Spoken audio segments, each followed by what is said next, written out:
Speaking with John Lennon, British Beatle extraordinaire. British Beatle, thank you.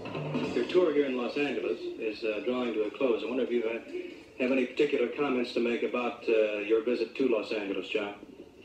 Well, it's been great and thrilling, you know, and we saw a couple of film stars, which we wanted to do, you know. And it's just great, and the bowl was marvellous. What did you think about the audience and the way they, most of the people, there were more than 17,000 persons in the Hollywood Bowl, and of course not all of them teenagers, but for the most part they were young adults and your fans. I wonder if you'd care to comment on the way they conducted themselves the night of your performance. Well, it was so good. It was almost too well behaved, you know. They were very good. I've never seen a crowd so big, so well behaved. Really, you know, somebody did a great job. Have you had a chance to listen to America's commercial radio at all since you've been here in Los Angeles? We do nothing else all day. We have a sort of transistor thing each, and we just have them all on at various heights. On whichever record we like, we just turn that one up. What exactly do you think of our commercial radio as opposed to the type of radio that you're accustomed to in England? Well, it's great, but they just started a couple in Britain now, pirate ships they call them, off the British coast. Similar, only, you know, in a sort of more modified British way. But you get good records all day, which you never got before. But I love it. Yeah. Of course, we have more commercials over here, probably just as much commercialization with advertising as we do with records. Do you feel there's an overabundance of commercials on our radio station? It does seem a lot when you just come out here. I suppose if you're used to it, it's nothing. Because when people come to Britain and see the advertising there on TV, they think it's awful. People that haven't got commercial TV, you know, so you just get used to it. I understand you were the one who was responsible for the name of the group, the Beatles. Yeah. Could you tell us exactly how you decided upon that name? Well, I remember the other day when somebody mentioned the Crickets at a press conference. I've forgotten all about that. I was looking for a name like the Crickets that meant two things.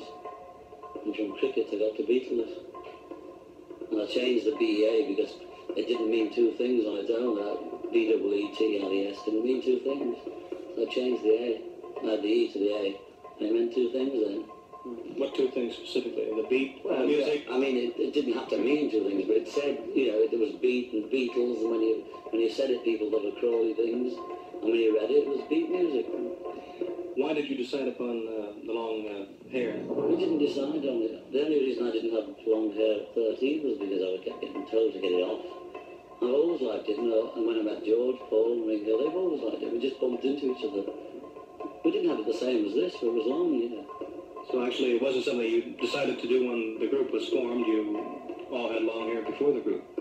Yeah, sometimes we'd have it short. You know, I've got photos of me with it longer than it is now, and shorter, much shorter. We used to just vary how we felt, you know.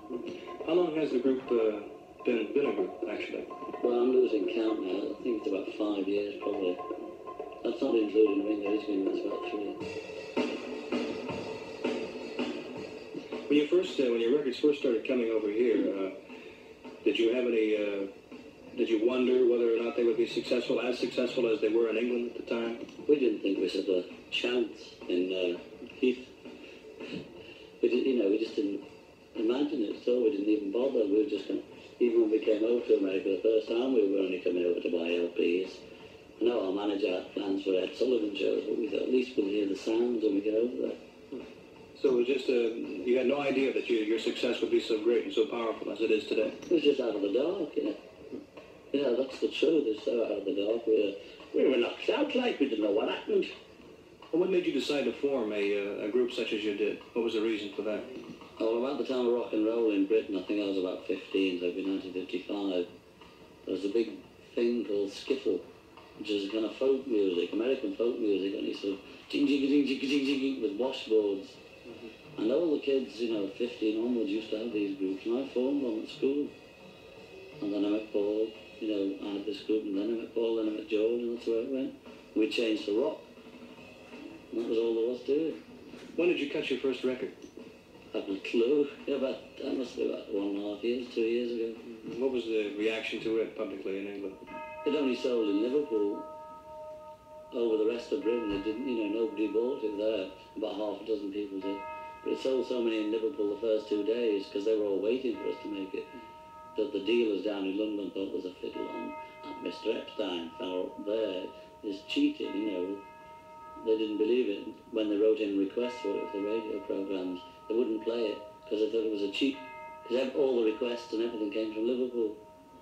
Now, here in the United States and in Los Angeles in particular, there are, well, the music lists on most of the radio stations that play Beatle music are predominantly Beatle records. Now, is this the same situation in England? Do they play several of your hits at one time, or do they just play one or two records? Whereas we have maybe a half a dozen or more at one time on the charts.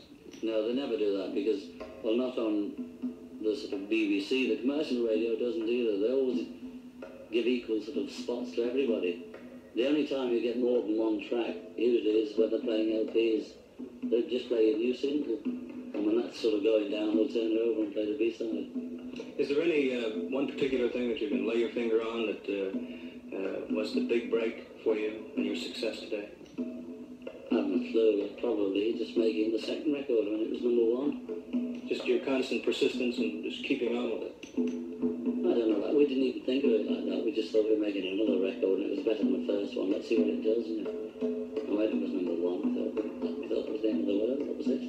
I understand the crowds in England that turn out to see you are not quite on the large scale that they are here in the so many thousands. Like in Vancouver, you had something like more than 20,000 in a football stadium, and here in the Hollywood Bowl, you had 17,000. How does this compare with the turnout in the British Isles? Well, in Britain, there's not half as many people, probably not a quarter. And when we play a British theatre, it only holds 2,000, the maximum. That's the largest. They're like the old music hall things that you don't even have over here. You know, the real old these theatres were built years ago, or even cinemas we play. It's like going around all the cinemas. You know, there's nothing like 20,000 crowds. The only time you get that is for football.